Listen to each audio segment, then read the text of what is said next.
All right, so we are here to talk about behavior plans, and I did this session yesterday. We finished early yesterday, so maybe we'll finish early today. That's partly dependent on questions. I solicited questions numerous times yesterday, and nobody seemed to want to ask me anything. So I just covered the material, and we got out a little bit early, and that was right before the dessert break. So I really think that the group was conspiring to get out before the other groups so we'd get to the dessert. Now this one is right before the lunch break, so we'll see. But anyway, I will pause periodically and see if you all have questions, and you're welcome to do that. So I'm going to go back over, I'm going to review a little bit of what I covered yesterday in the general session, because I don't think you can talk effectively about how a behavior plan fits in without putting it into the context of how we develop IEPs and what FAPE means and all of that. So this is going to be a little bit of repetition, but as my old Latin teacher used to say, repetitio est mater studiorum. If you don't know what that means, Google it. So we're going to talk about kids with challenging behaviors and how a BIP fits in. Now I should say a couple of things by way of disclaimer at the start. First of all, keep in mind that when you hear from me, and I think this is probably true for the other lawyers presenting here, we're not educators, we're not psychologists, we're not social workers, and we've never been teachers. And so I'm talking about this from a particular perspective, and that is the perspective of what is legally sound. I'm also going to tell you some suggestions that just come from my personal experience and my sense of the common sense of this whole area of the law. So put that in, keep that in context.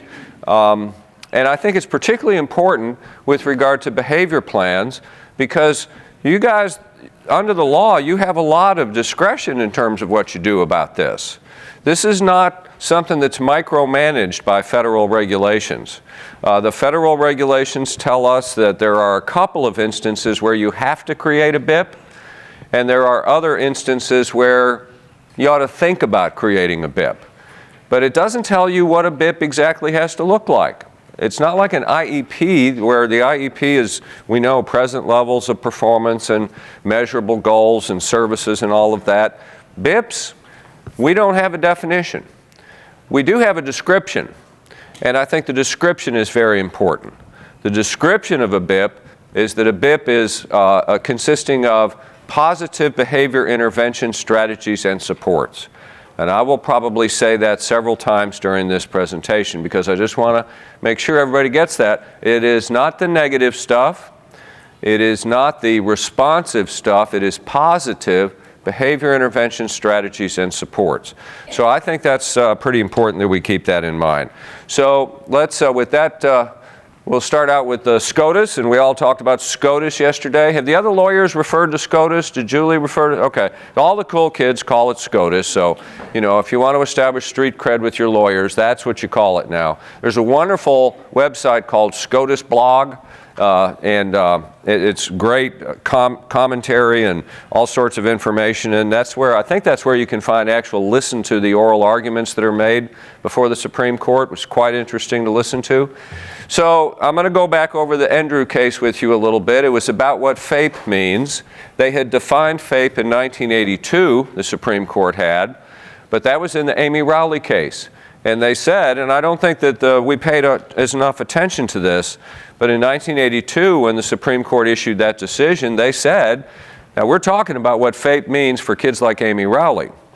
And Amy Rowley is probably the, I don't know, but she's certainly not all of the kids in special ed. Kids in special ed cover a wide spectrum. And Amy Rowley was very high achieving, very bright little girl. And she was in special ed because she had a hearing impairment. She's deaf. So she's mainstream, she's on grade level, and you know, what was the fight? What was the Amy Rowley fight over? What was it about? She wanted a sign language interpreter. And the cheapskates in New York would not provide a sign language interpreter for her. And this is the issue that goes before the United States Supreme Court. Does Amy Rowley get a sign language interpreter to help her understand what's going on in the classroom? The parents hired an expert witness who testified that Amy picked up about 70% of what was happening in the classroom. I think most teachers would die for kids to pick up 70%, especially at middle school. I mean, I think we're well below that. But, you know, obviously what the expert was really saying is that's all she's capable of picking up. She's going to miss a certain percentage of what's happening in the classroom because she can't hear. And the school's response to all this was basically, well, we don't want to provide her a sign language interpreter because we don't think she needs a sign language interpreter. And their evidence was, look at how she's doing. She's one of the top students in the class. Now, it's just first grade, but she's achieving at grade level. She's going to be promoted to second grade. And she's doing all this without the benefit of a sign language interpreter, and therefore, seems to us, she doesn't need one. And that was the argument that won the day. And this is the case where the Supreme Court drew the line between what would benefit the student and what the student needs. You know, if we had enough resources to provide every child with every service that would help the child, that would be great. You know, I personally think it would be great if every single kid in public school learned to play a musical instrument while they're a child. And wouldn't it be great if every child got some sort of personal training on a lifetime athletic activity that they could still be doing when they're 40 and 50 years old? This would be beneficial to every child. Some one-to-one attention from an expert would be great. But we are a public school with limited resources, and the law recognizes that, and the Supreme Court recognized that. And so they said, you don't have to make sure that Amy reaches her maximum potential. That's not what you're charged with here. And you don't have to make sure that she gets the best possible education. You just have to provide her one that is reasonably calculated to confer some degree of educational benefit. And the court told us that for Amy Rowley, it was pretty simple. So here's what they said. You're not required to offer the best possible education. You're not required to enable the student to maximize their potential. But here's the standard they came up with. The IEP has to be reasonably calculated to confer some educational benefit. Well, some educational benefit is a very vague term. Let me have some of your French fries. What does that mean? It means one thing to me and another thing to you. So very vague standard. How much is some? So the court said that, you know, with kids like Amy, it's pretty obvious that she's benefiting from her IEP. She's one of the better students in her general ed class. She's moving on grade to grade, right on time with her peers. And the court said, you know, we'll deal with this issue with the other students in special ed at later time, some later time. It took 35 years for the issue to come back before the Supreme Court. And then then we finally got Andrew. Now, Andrew was not mainstreamed, and I heard his lawyer make his argument before the Supreme Court. It's available at SCOTUS blog. And he said, Andrew's not on grade level. He probably never will be. He's not mainstreamed. He probably never will be. This is the other end of the spectrum of the students that we serve. And so the question is, well, how do you satisfy the FAPE standard when the student is not going to be achieving at grade level, not passing the same test that all the other kids have to take? How do you measure FAPE for a kid like that? So both sides had good arguments. The parents' argument was, let's look at how the law has changed. Now, I didn't hear Julie's presentation this morning, but I was in for a few minutes, and I heard her reference how they've changed the law periodically, and they keep changing the discipline provisions. I heard that part. They've also changed other things, and the parents' argument was, if you look at how Congress has treated this law, they've raised the bar every time they've looked at it. You know, the law was first passed in 1975. And it basically said, let's just get these kids in the door and provide them some services. That's about what it said. I think it was 87, or 97? 97. They changed the law, and this is where the term general curriculum came into play. You all have heard that? You must provide access to the general curriculum. That wasn't in the law in 1975. They added it in 1997. And then I think it was also in 97 when they added the transition requirements. That wasn't there originally.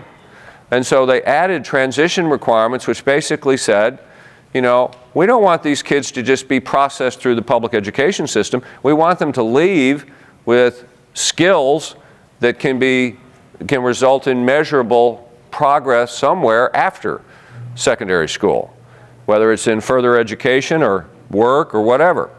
So the parents' argument was that Congress has repeatedly, consistently raised the standard, and the courts ought to recognize that and describe FAPE as a little bit higher bar than it did in the Amy Rowley case. So that's a good argument. Now the school had a good argument too. The school's argument was a very familiar one in legal circles. And the argument was, look, Congress defined FAPE, you know, the Supreme Court interpreted it, but it's written into the statute what FAPE means. And they have not changed that. And so that was a pretty simple argument. They said, look, the courts are not supposed to change the law. They're supposed to interpret the law. And this law, if you look at what's written in the Individuals with Disabilities Education Act, it has a definition of FAPE. And it's the same as it was in 1982. So the court shouldn't change it. They said, you know, Congress knows what you said in 1982. They know. And they've chosen not to change the definition. So the court shouldn't change it either. So those were good arguments, and here's how the court came out. The court said that this is what the other courts had, how they had interpreted some educational benefits. Some courts said, well, that means meaningful benefit. Some said that means significant benefit. Some said it means more than de minimis. De minimis is Latin for just a little bit. And all of those are mushy standards. Here's what Justice Roberts came up with. He said in his opinion, which was unanimous, this was not a divided Supreme Court. They all signed off onto this decision. And he said the school has to offer an IEP reasonably calculated to enable the child to make progress appropriate in light of the child's circumstances. You know, that's pretty mushy too. I don't, you know, that's not exactly a precise measuring stick, is it? Progress appropriate in light of the child's circumstances. Lawyers will have a field day with that because it is so subjective. And I'm not criticizing the court. I don't think you can do any better with this particular area of the law. So anyway, they said, well, it's got to be more than de minimis, but they also rejected the standard sought by the parents. Now, to be more specific about what the parents wanted, this is what they wanted. The parents wanted the court to declare that an IEP has to guarantee, or at least be calculated to provide, opportunities to achieve academic success, attain self-sufficiency, and contribute to society that are substantially equal to the opportunities that we afford the other children. So they're basically aiming at equal opportunity. You know, and you look at that and you think, well, isn't that what America's all about? I mean, who could be opposed to that? But the Supreme Court rejected it. And they didn't reject it because it's not a good goal. They rejected it because they don't think it's workable. When they took into account the multitude of distinctions between the children that you serve. And they just didn't think that that was a workable standard. And what they said is, you know, this is exactly the same thing that the Amy Rowley's lawyers asked us to say. We rejected it 35 years ago. We're going to reject it now. We think it's impossible. It requires impossible measurements and comparisons. Measurements and comparisons between kids who are not comparable. And so they rejected that. So other key tidbits. They said developing an IEP is a fact-intensive exercise. We're not ready to write an IEP for a child until we gather a lot of information. You know, I know in the general session I made the point that the evaluation data is the rudder that steers the ship. So, you know, we got to have enough information about the student before we can proceed. Fact-intensive exercise informed by the expertise of school officials and also by the input from their parents. They say it's not a form document. Well, they obviously have never worked for a school district. What do you mean it's not a form document? You all have a form, right? As if I understand it, Indiana has a single form that is used statewide. So, you know, we have to have a form. I think it's unworkable any other way. In the ideal world, I think we wouldn't have a forum. There's a ice cream shop in Austin. If you ever come to Austin, one of the many places that you should go is called Amy's Ice Cream. And have you been there? Yeah. All right. Have you worked there? No, my daughter lives there. Okay, good. But I did work in Galveston. You did what? I worked in Galveston. Oh, you did? Okay, good for you. So anyway, this is what I heard about Amy's Ice Cream, and I don't know if it's true, but it makes for a good story and it makes the point. Amy's Ice Cream prides itself on great ice cream and an experience. It's fun to go to Amy's Ice Cream, and that's because they hire young kids who are creative and funky and just weird. Like, our motto in Austin is keep Austin weird, and it's weird at Amy's. And so we like that. And so here's what they do. You're a 15-year-old tattooed with a nose ring, which makes you a good candidate, and you go into Amy's to apply for a job, and what do? They do not give you a form to fill out. They give you a white paper sandwich bag. And they say, fill it out. Fill it out with what? What they're looking for is kids that are smart enough to figure out that they want me to show that I have some creativity. So on one side of it, I might draw something or do a cartoon or do something like that. But I also got to be smart enough to give them my name, my telephone number, my email address, maybe a reference, something like that. I thought about that and I thought, man, if we could do IEPs that way, wouldn't it be great? If we could just start with a blank slate and just have a group of people who know this child and care about this child and have some different perspectives, and they say, what do you think we ought to do for Lila this year? And then we write an IEP. But that's crazy. How many children do we serve? We can't do it that way. And plus, now the IEP process is so burdened with rules, regulations, and process. We got to have a form. So the Supreme Court tells us, though, that in its heart, it's not a form document. It's constructed only after careful consideration of the child's present levels of achievement, the disability, the potential for growth. Court said that for kids like Amy, students served in the mainstream and taught at grade level, the system itself monitors educational progress. They get grades. They get tested. So we have a pretty good sense of how they're doing. Regular exams, grades, yearly achievement. What about Andrew? Well, the Supreme Court said if progressing smoothly through the regular curriculum is not a reasonable prospect for a child, then his IEP need not aim for grade level achievement. And this has been confirmed by numerous court cases since then. Is it okay to write an IEP that doesn't even aim at grade level achievement? Yeah, for some kids that is appropriately ambitious. So, and there's where this language came from. The Supreme Court said, it's okay for you to aim below grade level, but you still have to be ambitious to an appropriate degree. And that's decided case by case. What's appropriately ambitious for Jane is not necessarily appropriately ambitious for John. Not the same for Andrew, not the same for Amy. The goals may differ, but every child should have the chance to meet challenging objectives. So I think that language is pretty important.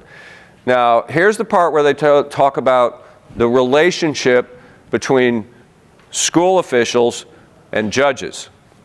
If you get into a legal dispute, your homework's going to be critiqued by a hearing officer or a judge. And what the court said is that courts should defer to your judgment calls. They should not be second-guessing you. They should not be applying their own standards of what schools are supposed to do. They want to, and they should, defer to the educational decisions of school officials, but there's some caution about that. They said, but that's based on the application of expertise and the exercise of judgment by school authorities. So if the hearing officer perceives that this IEP was sloppily put together, that it was not a deeply intensive fact exercise in reviewing everything that we needed, if we didn't have the evaluation data that we needed, if we had people at the IEP table that didn't really know anything about the student, or if we failed to take into account what the parents have to say about it, then don't expect the courts to give you the kind of deference that they would like to. Do we have the expertise and show it in the way we develop these IEPs? So, and this is where they said, a reviewing court may fairly expect those authorities, that's you all, school officials, to be able to offer a cogent and responsive explanation for their decisions. I bring this up a lot when people ask me, how do you respond to an independent evaluation? A parent goes to someone outside the school and obtains an evaluation for the child. It's an evaluation that's done by a qualified professional. They bring it to the school. The independent evaluation differs considerably from what the school has recommended for the child. Do we have to comply with the recommendations in the independent evaluation? No, but you have to consider them, and you have to be prepared to offer a cogent and responsive explanation for why you're going to accept this recommendation and reject that one. So I think this is just all a challenge to our professionalism, to bring our A game every day. And if we do that, then if our homework gets checked by a hearing officer or a court, they will defer to your judgment calls. So, I think it's a good idea to start your process by asking this starter question. Is this student more like Amy or more like Andrew? But of course, that's a very simplistic way of looking at it. There's infinite varieties in between. And there's kids that are more, cognitively capable than Amy, and kids that are lower functioning than Andrew. So it's a very wide spectrum. So that's a starter question. So let's simplify. I do think this is, we sometimes make this IEP process more complicated than it should be. And I am going to bring this to behavior just very shortly here, but I wanted to lay the groundwork for that and remind you that, ideally the IEP process is no more complicated than your game plan to lose weight, save money, pay off college debt or whatever. I like to use those as examples because those are all things that have numbers. And numbers are so much easier to measure than reading ability, My experience is I find IEPs to be far more measurable with lower functioning students. I saw an IEP goal one time for the physical or the occupational therapy goal. The goal was for the student to toss a beanbag into a hula hoop from a distance of 10 feet, 7 out of 10 trials. I thought, that is a measurable goal. I don't need to know anything about the kid. Give me a tape measure, a hula hoop, and a beanbag and the kid, and I can tell you whether that goal has been achieved. Measurable. Goals for learning disabled kids with reading, frequently not as precise as that. And it's more difficult. But anyway, so I think it's good to think about this as a simple process. Think of an area in your life where you had a goal. How'd you do it? I'll bet you started with present levels. You set a goal. You established some things you're going to do or things you're not going to do, and hopefully you achieved your goal. So what do we do at an IEP meeting? First, make sure we have sufficient data to make your decisions. I think it's a disservice to the parents to have an hour-and-a-half IEP meeting, case conference committee, and then at the end of that long discussion, turn to the parent and say, well, do you agree? Are we in consensus? I would be kind of boggled by that if I were your parent at that meeting. I think we're smarter to take up consensus in bite-sized pieces, and the first bite size is evaluation data. When you look at the evaluation, here's what we have. The 3-year reeval was done last year. In addition to that, we have grade reports, we have teacher reports, we have whatever, progress reports. Do we agree that we have sufficient data to develop an IEP for the next year? And if you do, then you're ready to go on to the next step. What's the present level? Can we all agree on that? How do you do that with behavior? I don't know that anybody's ever done this, but I've always thought it'd be one way to do it is if you have kids that are frequent flyers, we call them frequent flyers, they're in the principal's office every other day. Why don't you count how often that happens? There's your present level. This kid was in the assistant principal's office 16 times last semester. Let's see if we can do better this year. Do you have any students by any chance in the great state of Indiana that use foul language? Does that ever happen? No? I can skip that? All right. So you have a student who pervasively uses the famous F word. I mean, not just once in a while, but pervasively in an obvious effort to get attention or stand out or whatever. Count it. There's your present level. I mean, to me, that's a behavior that impedes learning and should be addressed. Count it. And there's your present level. When you have consensus on present levels, then we're ready to establish a goal. Okay, we know where we are now. And when we think about the goal, here's the way we need to think about it. It's an annual goal, so we're looking pretty far down the road. And it assumes certain things, especially if the goal is going to be appropriately ambitious. It assumes that the school is going to provide the services that are needed to achieve the goal. It assumes that the student is going to do his or her work to achieve the goal. It assumes that the parents are going to be supportive of the goal, or at least not get in the way of it. It assumes all of that. And so you take all of those assumptions into place and you say, if all of that happens, where can this child be a year from now, or at the end of the school year, or whatever time frame you're looking at? And if you have consensus on that, then you're ready to ask the Andrew F. question. And I do think that the leader of the case conference committee ought to use the language from Andrew F. So here's the Andrew F. question. Eyeball each member of the team and ask, do you think these goals are appropriately ambitious? Are we aiming at challenging objectives here? I would ask the parents that. I'd ask the regular teacher. I'd ask the special ed teacher. I'd ask the evaluation person. Do you think we got it here? This is the Goldilocks standard. Not too high, not too low, just about right. Appropriately ambitious. And when you have consensus on that, then you're ready to talk about the services that the student needs. You know, a lot of times we go into an IEP meeting, a case conference committee, and we're thinking about, you know, we know the parent's going to want more physical therapy this year. The parent's been complaining about the physical therapy all year. We know the parent's going to want more physical therapy. Okay, fine, but don't even talk about it until you get here.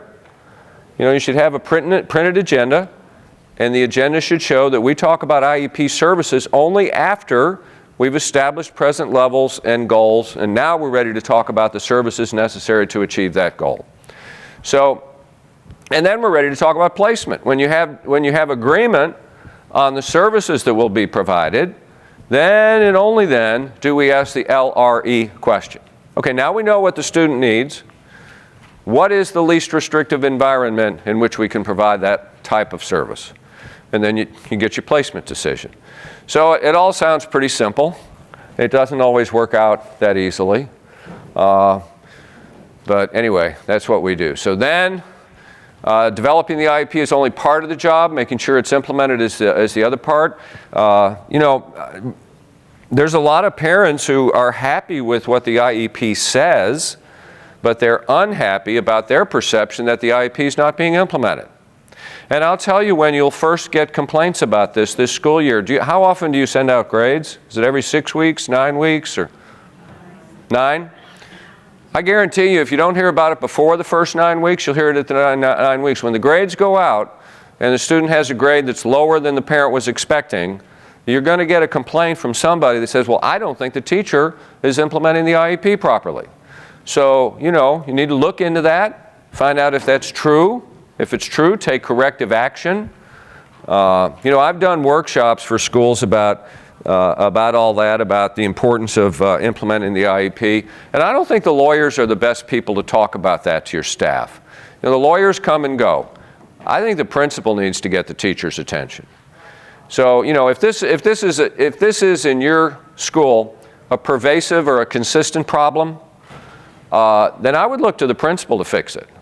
And I think the way the principal fixes it is pretty simple. The principal writes up, you know, establishes there's a teacher who has not faithfully implemented the IEP.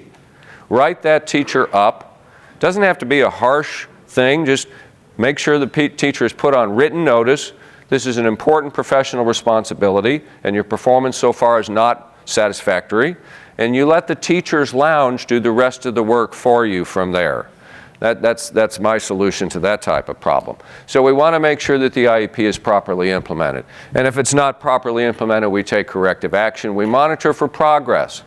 You know, you're going to have, you know, I think especially if we take seriously appropriately ambitious, we're going to have kids who do not achieve their goals. I mean, think about that.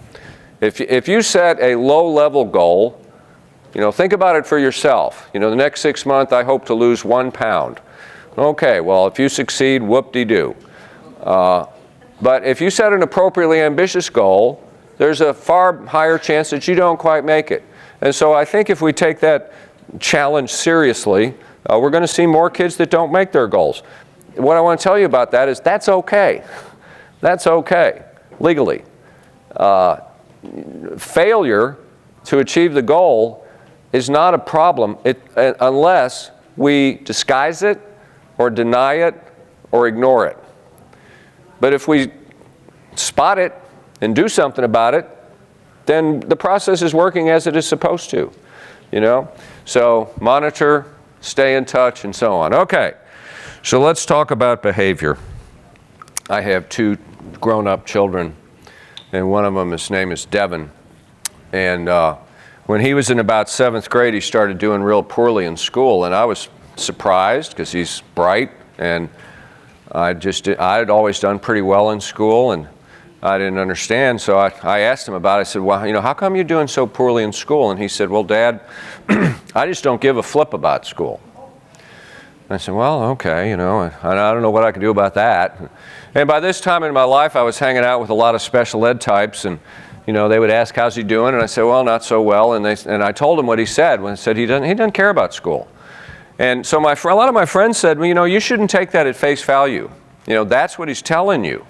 But have you considered the fact that maybe he's having a difficult time doing the work and he doesn't want to own up to that? And, maybe there's a disability at some, kind in play, and you ought to have him tested.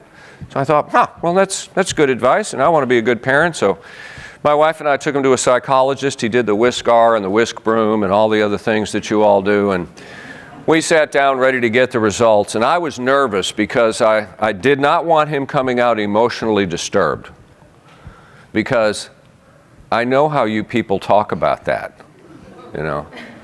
I've been there at the meeting with the parent when the kid's identified as having a serious emotional disturbance, and we have a nice meeting and we agree that the child has this disability, and we promise to serve the child properly, and then the parent leaves the meeting and everybody looks at each other for about 10 silent seconds, and then somebody says, well, wasn't that interesting?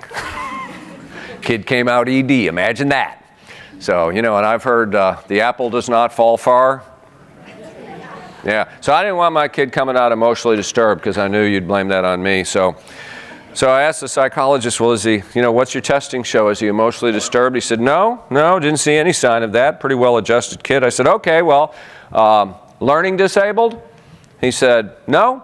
Achievement and ability, right? I didn't see that pattern of strength. No, don't see any of that. I said, well, okay, he's got ADD then, right? I mean, this was during the epidemic, and everybody's got that, right? Now, is it with the H or without the H? I wanted him to know I'm a sophisticated consumer, And so he said, no, I don't see any signs of attention deficit disorder. I said, well, you did all this testing. What's the testing show? He says, testing shows your boy doesn't give a flip about school. This is a true story. Every time I tell this story, I have somebody come up to me afterwards and say, I got one just like that. So I do need to tell you the rest of the story. Yeah, he dropped out of high school. He got a GED and a bachelor's degree and a master's degree, and he owns a coffee shop, and all is well. So, whatever. But I learned the value of evaluation data from that little experience. Okay, let's shift gears. And any questions about any of this? This is just kind of general on the IEP stuff right now, but let's dive into behavior. Okay, here we go. So here's the question. Do you all have this on your form? Does the student have behaviors that impede learning of the student or others? Do you all have that on your forms? I know you do, because it's required by the law. If you didn't have that on your forms, your whole state is out of compliance with the law. So you ask this question at every meeting, right? Every annual meeting. Every annual meeting you ask. For every kid, does a student have behaviors that impede learning of the student or others? Now, what the law says is that if we say yes, y'all have a yes and a no box on the form, right? So how many of you actually are the people that fill out the form? Okay, so if you check yes, the record of that meeting should then reflect that we then talked about it. We didn't just check yes and go on. We checked yes, and we said, okay, what are we going to do about it? Now, you do not have to write a formal behavior intervention plan. Not under federal law, that's not required. You have to consider is the word, what positive behavior intervention strategies and supports might be effective for this child. So you got a lot of discretion, but you can't ignore it when you say yes to the answer to that question. I got a couple of suggestions about that question, 3 of them in particular. First of all, notice that the question, and again, let me put it up here. This is exactly the way it's worded. Does the student have behaviors that impede the learning of the student or others? First thing I want to point out about that question is that it is not limited to disability-related behavior. Okay? So that kid that we were just talking about a few minutes ago who uses the F word every other sentence, you know, I think that's rarely a manifestation of disability. I think that's a manifestation of poor manners. But it's a behavior, I also think it's a behavior that impedes learning. And so if that's the behavior we're getting, I think we have to check yes. Now, yesterday I did get one question about this. Somebody said, well, you know, practically everything impedes learning. Every behavior. Well, there's some degree of substantiality tied into this, you know. We're not talking about minor problems. We're talking about something that the teachers are quite aware of, that this is a behavior that impedes learning. And notice it's if it behaves learning of the student or others. I don't know about you, but I have a tendency to more promptly think about the behavior that impedes learning of others. That kid who's disruptive, that kid who's bullying somebody, that kid who is making loud noises in the classroom. But it's also referencing behavior that impedes my own learning. Your student who's suffering from depression falls under this category. There are behaviors that those students engage in that maybe don't bother anybody else, but they impede the learning of that student. Failure to attend school, by the way, is a behavior that impedes learning. Yes, ma'am? You know, if I understand your question, we checked no, but then we proceeded to test for a disability, and our testing shows that the student has an emotional disability. That's the request. So, you know, there's nothing in this that says ED kids always have a yes question to that, but I have a hard time figuring out how they wouldn't. right, me too. Because when you think about it, you don't qualify as having an emotional disturbance unless it is such that it requires the provision of special education services. So your emotional disturbance is getting in the way of your educational progress. So I'd be hard-pressed to not have a behavior plan or some strategy, some method of addressing behavior for the student with an emotional disturbance, because it's built right into the definition of ED. Right. Well, bottom line is, you know, I think if you think about what it takes to be identified as having a serious emotional disturbance, you pretty much automatically have behaviors that impede your own learning. That's why we've identified you as having a serious emotional disturbance, okay? Sometimes we have children who have a lot of behavioral issues at home. Maybe even they get in trouble with the law. And at school they do quite well. That student is not going to qualify as having a serious emotional disturbance. There has to be an adverse impact on educational performance. So anyway, so the first thing I would point out about this question is that it is not limited to disability-related behaviors. Now, the second thing is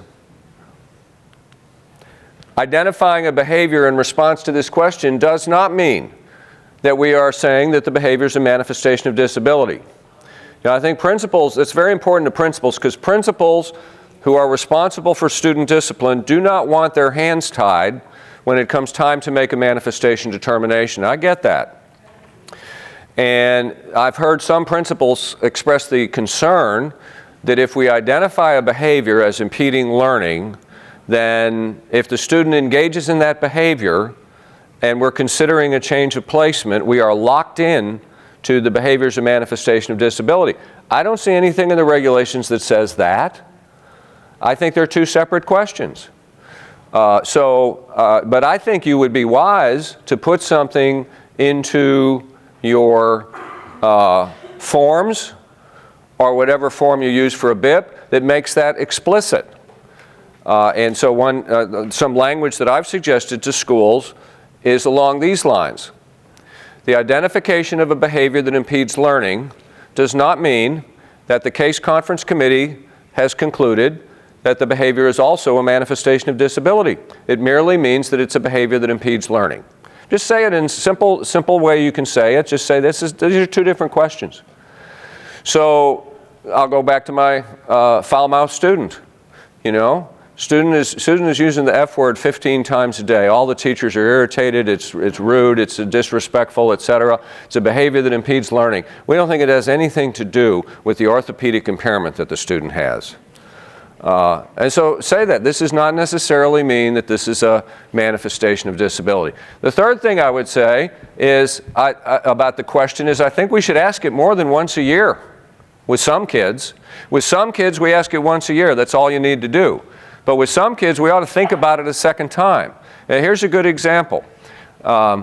I do a workshop I call the Toolbox, and I'm going to be doing that after lunch. That's my last session here. I did it yesterday.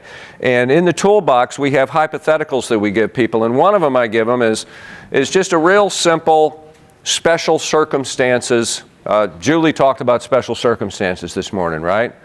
Drugs, weapons, serious bodily injury.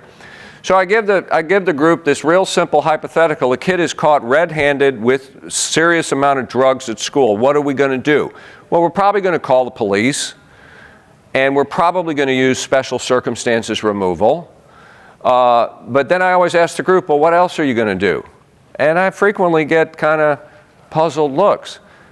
And my question to them is, don't you think the possession of drugs at school is a behavior that impedes the learning of somebody? Don't you think maybe we ought to ask that question a second time? So call the cops, sure, you can do that. Punish the student if it's not a manifestation of that, sure, no problem. But don't stop there. The next thing you want to do is ask yourself, what can we do as a school to make sure this never happens again? And that's what this question is designed to do. If the student's engaging in behaviors that impede learning, we want to address them in some positive way, okay? So, let's get into BIPs. There's no legal template for a BIP.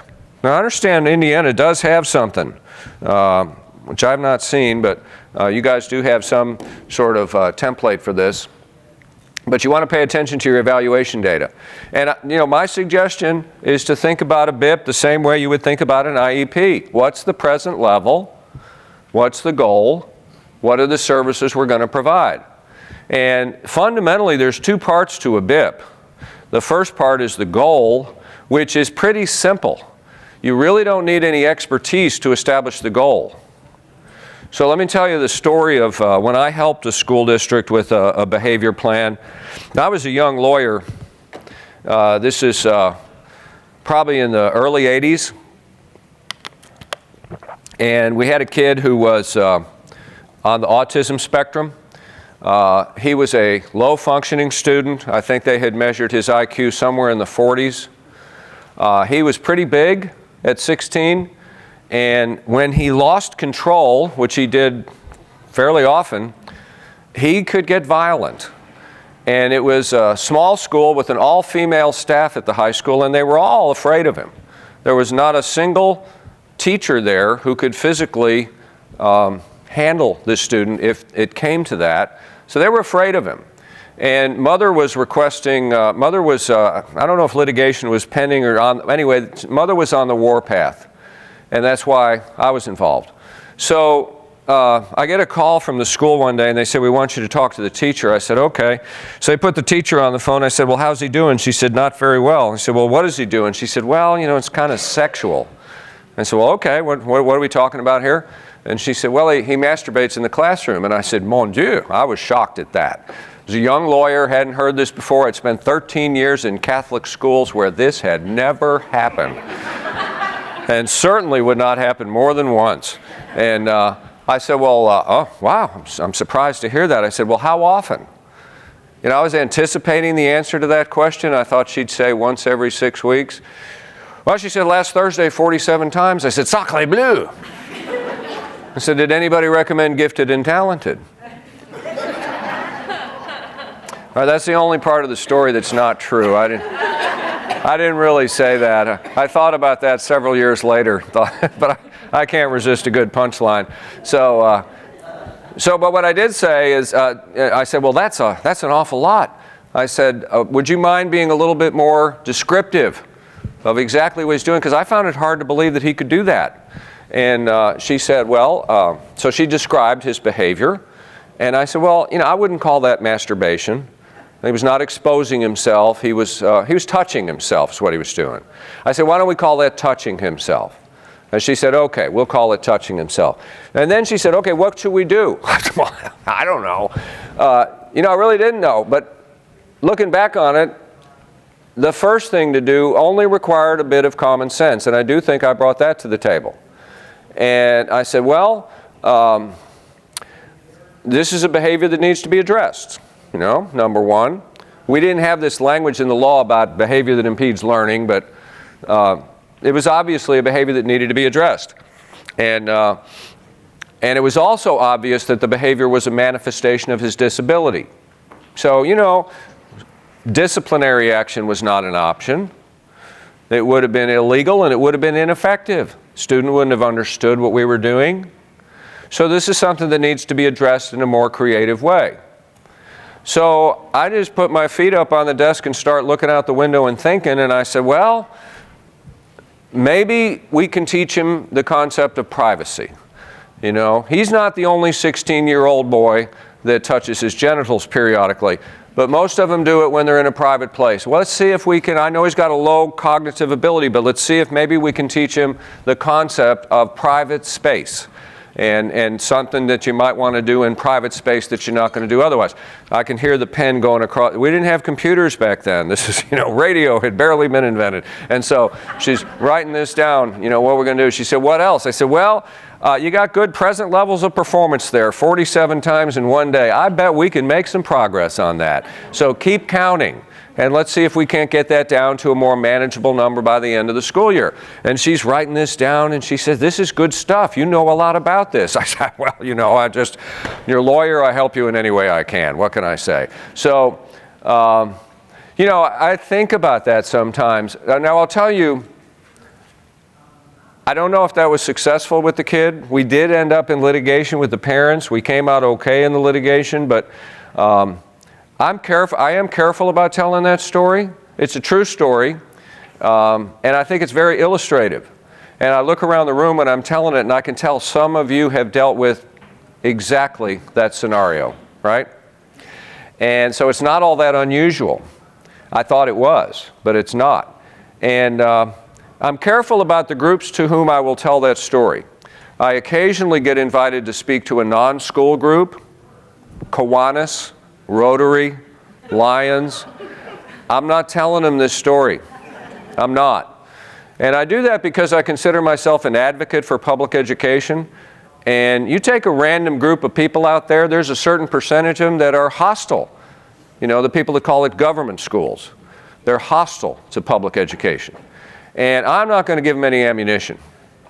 And this would be ammunition for them because there's some people who would twist this story. They'd twist it. Can you believe what they're teaching our kids to do in schools these days? Well, we were not teaching this boy to do this. We were doing exactly the right thing for him, morally, ethically, legally. What's the goal for a kid like the one I'm talking about?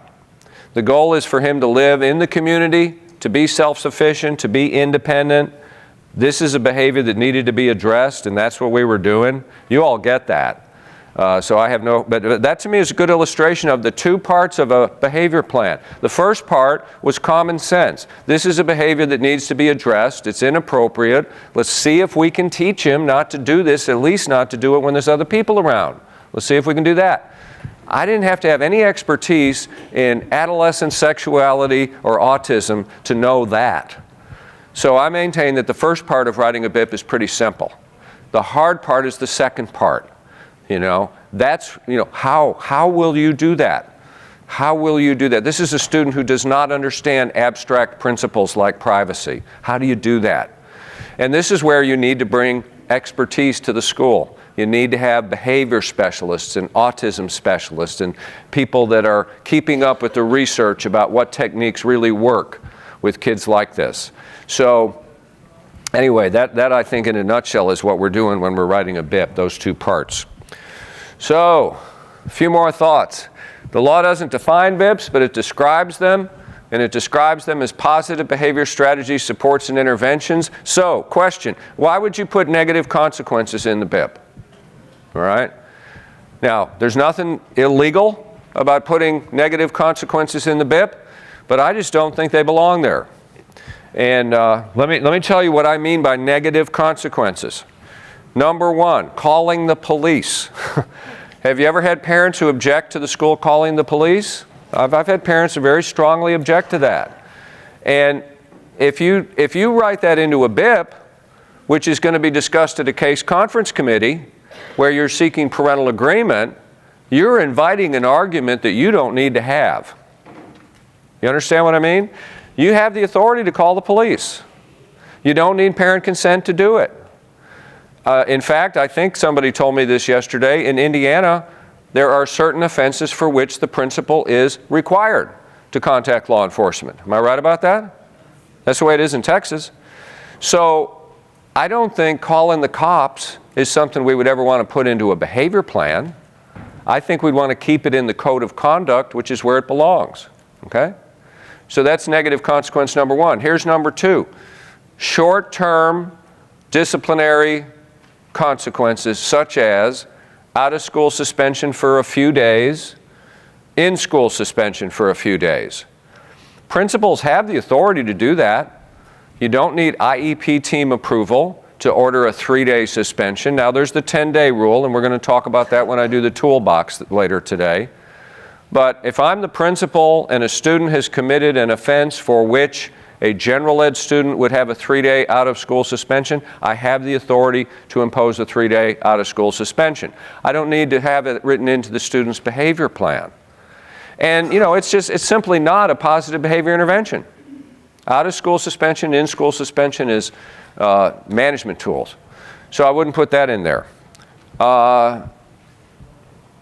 And the third thing, I think I got a slide on this, no maybe not, is the third thing, cops, short-term negative consequences, physical restraint. Now you may get different opinions on this, I'm just going to give you mine. I don't think the use of physical restraint belongs in the BIP. I think it belongs in the rules and regulations that Indiana has about physical restraint, which is going to require, we're going to permit it only when you have a genuine emergency.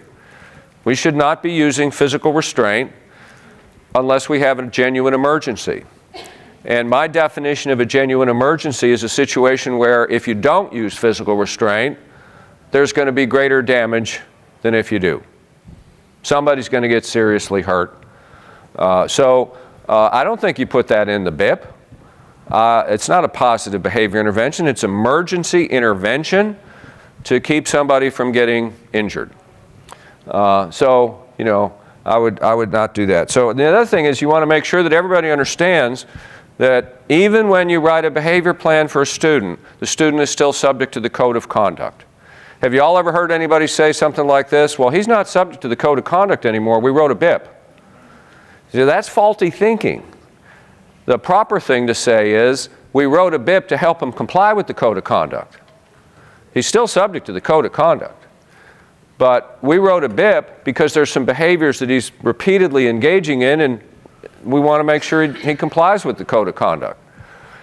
So here's the easiest way for you to create legal problems for the school is to write a BIP with detailed protocols in it and then fail to do it. And I see this come up in litigation every once in a while. You'll see that some school gets sued over the fact that they had a BIP that said that when the student loses control, we will follow the following protocol, and they lay it out in great detail. Well, you're not going to do it. You know, you're not going to do it. We're going to forget about it. We're not going to think about it. We're going to be in the heat of the moment. We're going to have a substitute teacher who doesn't know anything about it. There's all sorts of reasons why we're not going to do what the BIP calls for. But I'm just generally not in favor of the BIPs describing how we're going to respond to student misconduct. I think the BIP ought to talk about proactively how we're going to prevent it. And then if they do it anyway, then you got the code of conduct, okay?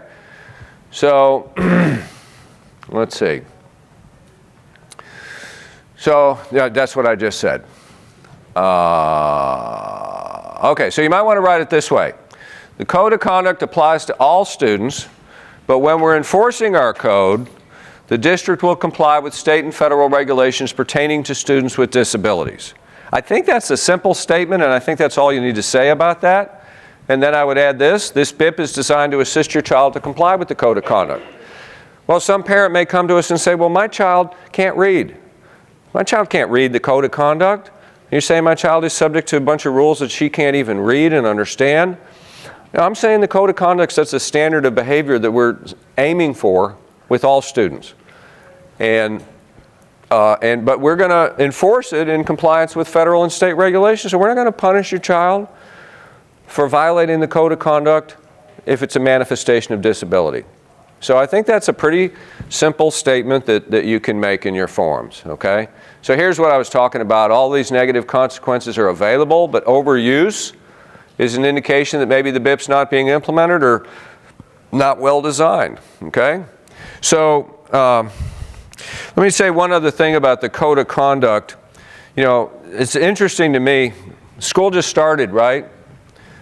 Didn't you all just start? You did, right? Has anybody not started yet? Anybody not started yet? Okay. So my experience with the code of conduct is that nobody reads it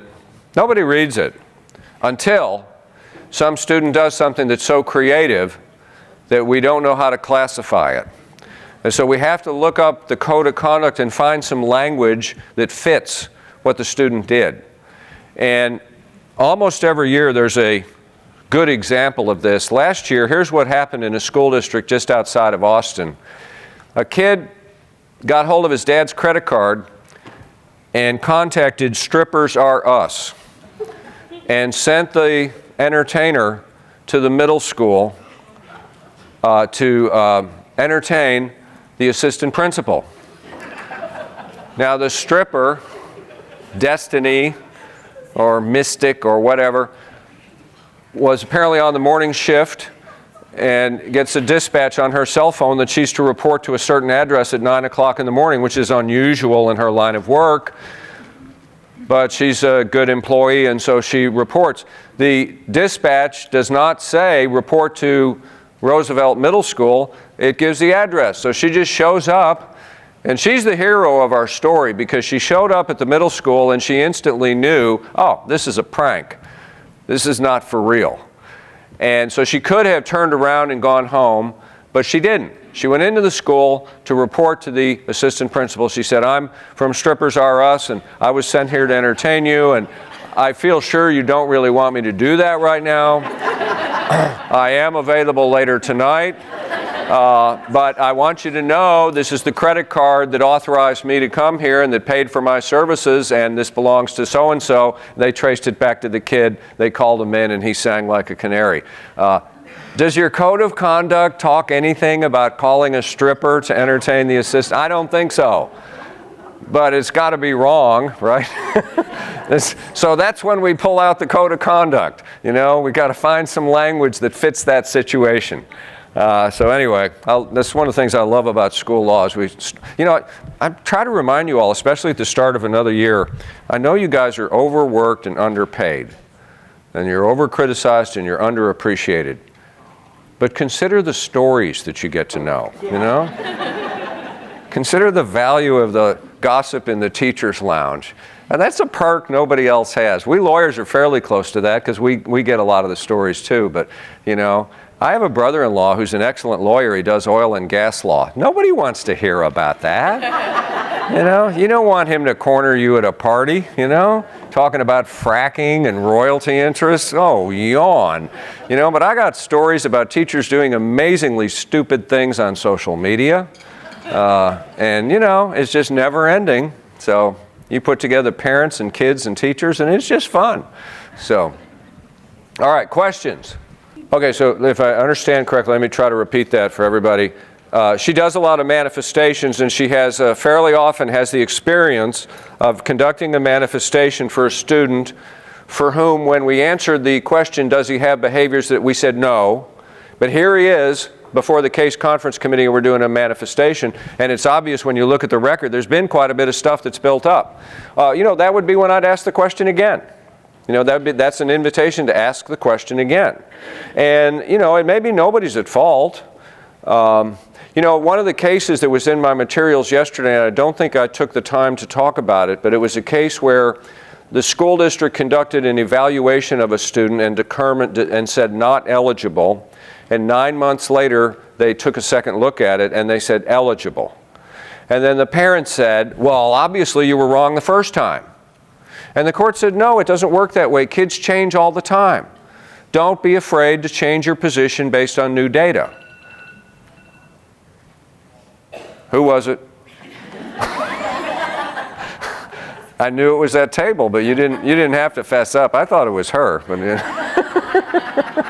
all right. So don't be afraid to change your position based on new data. And it's not a matter of who should have called attention to it. We got the data now. All right. And we're looking at, last year we had a case conference committee. We said the student does not have behaviors that impede learning. I assume that was the case at that time. Here's what's happened since. Let's ask the question again. And the other thing, let's remember, that question is not the question you ask in the manifestation. All right? When you started, I thought that's where you were headed. When we're doing the manifestation, we've got two questions that are laid out in the regulations. And it's not whether the behavior impedes learning. It's does the behavior directly flow from the disability. Yeah, which you should do. You're doing a manifestation. You shouldn't just, manifestations are complicated. That's one reason when I do my toolbox training, I encourage you all to take your time before you have that meeting. Do not rush into it. And it's absolutely appropriate for you to review all the stuff that's happened that led up to this meeting. And that's a great time to ask the question again. But I would kind of word that in terms of, the last time we asked the question, does a student have behaviors that impede learning? We said no. Well, since then, here's what's happened. Let's take a second look at it. And it happens all the time. I remember I wasn't a behavior problem until I got to 7th grade. How about you? I was a goody two-shoes until 7th grade, and then I decided I wasn't popular enough. I needed to get in trouble. So I did. So my behavior changed. That's common, right? So, yes, ma'am. Well, okay, good question. If I understand, let me try to rephrase that. We're making a manifestation. The only disability that we have identified officially is a specific learning disability, but we have some data that indicates there's some other stuff going on. What do you do about that? That's a real common situation. I think what the court cases have said about that for the most part is you are legally required to look at the disability you have identified, period. There's always kind of a caution around that, though. In other words, do we have enough data that we ought to look into another disability? But I don't think you're required to make a manifestation determination based on autism until the school has identified the student as having autism. If you have some data that indicates maybe that's what's going on, then let's test for that. But the manifestation determination is supposed to be based upon the disability that we have identified for that particular student. It's a murky area, and when I say this is what the courts have said, I would say that's what most of the courts have said. There's also, I could find you some cases where the courts have said, you had enough information about another disability that you should have looked into that one as well. It's a judgment call, and there's too many factors that go into that to try to give an across-the-board answer. But the starting point is, legally, we know we have to make the manifestation based upon the disability that we've already identified. Everything else, let's think about it. Let's look at what we have. Let's make the best decision that we think. And you might want to get your school attorney involved in helping you with that, because it really is a judgment call about that, okay? So, somebody had a hand up over here. Yeah. I think you have the wrong disability. Yeah, well, the parent can disagree about just about anything. And certainly the parent can say, well, I know that your paperwork says that my child has this, but I think, in fact, the child has some other disability. I can't give you an across-the-board answer to that other than to take that seriously and consider whether or not it's appropriate now for us to do a new evaluation to look into that. And if that's the case, then you also have to think about how does that affect this particular disciplinary incident. So it's a, those are just tough judgment calls that you have to make case by case. But I do think that for the parent to say, I think there's another disability, that's not enough in and of itself. Do we have some data that says that? Do we have something to support that assumption? Well, my sister-in-law said my child sounds like a kid on the spectrum. No, that's not good enough. Do we have some outside report? Do we have some diagnosis? Do we have something? Evaluation data is the rudder that steers the ship. We're responsible for the quality of that evaluation data. So when the parent says, I think you've got the wrong disability, I think we need to ask the parent, well, do you have some data to support your belief that there's something else going on? And that's a fair question to ask, okay? So, yes, ma'am. Well, let's separate, first of all, the needs that arise from the speech disability, the speech impairment, which is what the speech therapist is going to work on, and the behaviors. They're not necessarily the same thing. It's the behaviors that we're asking that question about. And it's not a matter of what the speech therapist thinks, it's a matter of what the case conference committee concludes. And that raises a whole other host of issues. What do you do when the members of the case conference committee are not in consensus among themselves? And I know that happens a lot. When I do training about IEP meetings, which in Texas we call ARD meetings, ARD meetings, I talk about that a lot because it's a common problem, and it's not a problem that you should be embarrassed about. I think it's part and parcel of the whole process. If you look at the way the federal law puts together the IEP team, it's deliberately bringing people that have different perspectives. So of course, there's going to be some different opinions. But here's the challenge. When you look at how the regulations are written, even when you have a dozen people at the table, you only have two parties. You have the parent or the adult student, and you have the school. And both parties are expected to ultimately speak with a united voice. So the question then becomes, if the speech therapist thinks this, and the school psych thinks that, and the assistant principal thinks something else altogether, what do? You try to come to consensus internally. And by the way, you can have a meeting without the parent present to hash that out. If you look at the federal regulations, they define meeting. You thought you knew what a meeting was, but it's actually got a legal definition in our special ed regs. And it specifically says that when you have a gathering of people to prepare for an IEP meeting or to respond to what the parent has requested in an IEP meeting, that's not a meeting. And what that means is the parent doesn't have to be invited to that. So if you find it more comfortable to have a staffing where the staff gets together and hashes things out and tries to come to some internal consensus about where the school stands, that's perfectly appropriate. Because that's the only answer I have to that. I think the school ultimately has to speak with a united voice. So whose voice is it? I think ultimately it's the voice of the person that we've identified as the LEA administrator at that meeting. The representative. The requirements for a case conference committee is we have to have someone who is the representative of the school district. Ultimately, that's the person who speaks for the school. But they're foolish if they think that that means they're the quarterback who can simply dictate the play to the rest of the staff. They have to listen to the rest of the staff and see if they can come up with a consensus view that the staff can support, and then that's our position. So, you go into these meetings, ultimately we're looking to have the school makes a proposal, the parent responds to it, or the parent makes a proposal or a request and the school responds to it. It's a two-way thing. It's two parties at the table. And sometimes, I bet some of you have dealt with cases where the parents are not in consensus. Have you dealt with that? Thank God for divorce. When they get divorced, sometimes somebody is identified by the court as the decision maker, but before that, who knows? So you might have mom and dad at the table, and it's obvious that they don't agree. Well, what I tell the schools is, why don't you give them a little conference room where they can sort it out and come to consensus? So anyway, good question. Yes, ma'am. Okay, let me respond. If you're hearing me as suggesting that the behavior plan should be vague, I haven't expressed myself well. I don't think the behavior plan should be vague. I think there should be no question about what the school's going to do. I think, but it should be a description of proactive, positive behavior interventions that we're going to do on a regular basis. What are you going to do to teach that student not to be touching his genitals 47 times? Be specific. What are you going to do? You do want specifics. Oh yeah, I want specifics, but I want them to be specific, and again, it's just my opinion. I want them to be specific things that we will do on a regular, daily, or weekly basis, not just in response to what the student does, okay?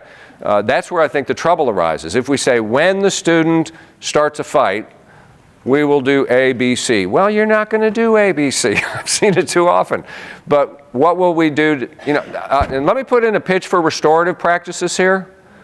I am a big salesperson for restorative practices. I have been very involved in that in Texas. I'm not an educator, but I've been asked to speak a lot just to make a sales pitch for it, frankly. And I do it from the legal perspective. That this will improve your legal situation if you will engage in restorative practices. There's all sorts of things that are being done in the name of social and emotional learning and restorative practices that should be incorporated into behavior plans. And that stuff, think about it, that stuff we do regularly. Checking in with the student, circles, time for reflection, all of that. I'm a big believer in all of that stuff. And I think that's the type of thing that can be easily incorporated into a BIP. So if you heard me as suggesting that we just say positive behavior, nope, we define what we mean by that. So the teacher should have no misunderstanding about what's expected, okay? I will tell you, one of the reasons I'm a big fan of restorative practices is just from an employer's perspective. If you look at what employers really want, they rarely are concerned about whether a job applicant took Algebra 2. Really. I don't think that comes up much. My law firm's pretty big business. We've got over 60 lawyers. We have 7 offices. So we got a lot of people that work for our law firm besides just the lawyers. And I don't think we've ever interviewed somebody and asked them how they did on the state accountability test. We don't care about that. You know what we're looking for? I think we're looking for the exact thing everybody else is looking for. We're looking for someone, here's the general description. We're looking for someone who can work with a diverse group of coworkers and a diverse group of clients in an atmosphere that can sometimes be pretty stressful. I think I just described every job in the United States of America. Every job. Taco Bell at lunchtime. Diverse group of coworkers, diverse group of customers, stress. We're looking for people who have the personal skills to handle themselves in that environment. That's what social and emotional learning is about. That's what restorative practices are about. That's a whole lot about what positive behavior intervention strategies and supports are aimed at. It's teaching kids how to behave. I remember when I first got into this business and I heard superintendents complaining about the fact that the society seemed to be expecting the school in so many ways to take over what used to be the role of the parents. And they were right about that. They're right about that. And it's now 40 years later, and I can see that in many respects, with many students, you all are taking over the role that we used to assume would be taken care of by the parents. And it still is taken care of by the parents with a lot of kids, and it's not taken care of by the parents with a lot of other kids. So we got them all. Yeah, good point. Good point. How do you handle truancy, especially for the little kids, when the failure to attend school really has very little to do with the student and it has a lot to do with the parents? You probably address that outside of the IEP process. When I talked about that, I was thinking in the back of my mind about the cases that were in my material that we talked about yesterday. I do think those were all older children, where they're like my kid who didn't show up at school. But yeah, with the younger ones, I think you probably address that outside of the IEP process in whatever procedures you have. There's the carrot and there's the hammer. I don't know what your state laws are about truancy, but most states have laws whereby the parents can be held accountable. So that's the hammer. You know, that's something you need to talk to your regular ed administrators about and figure out how you're going to handle it, and maybe talk to local judges if these are cases that go before. I don't know how it works in Indiana, but you know, that's something that typically has to be addressed outside of an IEP meeting, because I agree with you, there's not much you can do by way of serving the student through an IEP if the parent just doesn't set the alarm clock or doesn't get him dressed or whatever, doesn't get him to school. Okay, let's take no more than 2 more questions and then we'll beat everybody to the lunch line still, I think.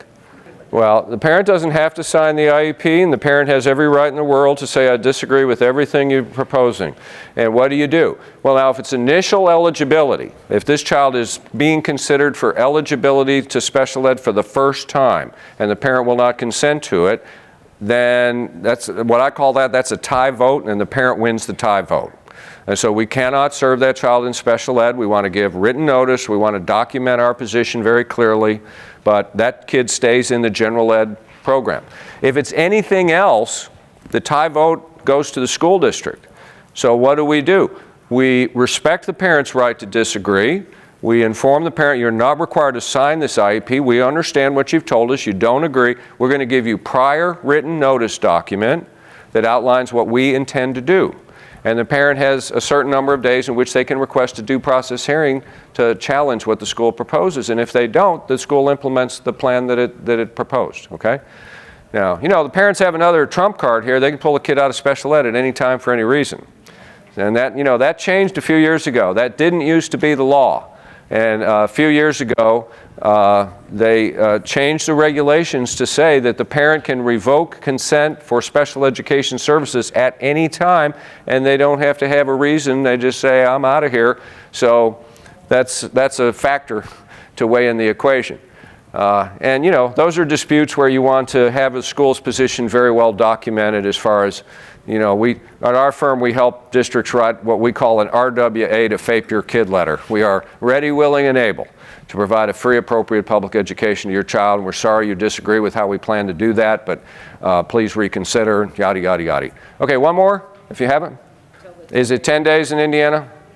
Okay, all right, yeah, you give them prior written notice, you wait a certain number of days, and if they have not requested a due process hearing, you implement the IEP that you called for. Yeah, okay? And you know, they can still request a due process hearing after that. That 10 days, not a statute of limitations. Okay, well, these are good questions. You're a good group. Anybody that wants this banana up here, I'm going to leave it. I don't know who left it, but I'm not going to eat it. Let's have lunch, and I'll be doing the toolbox this afternoon.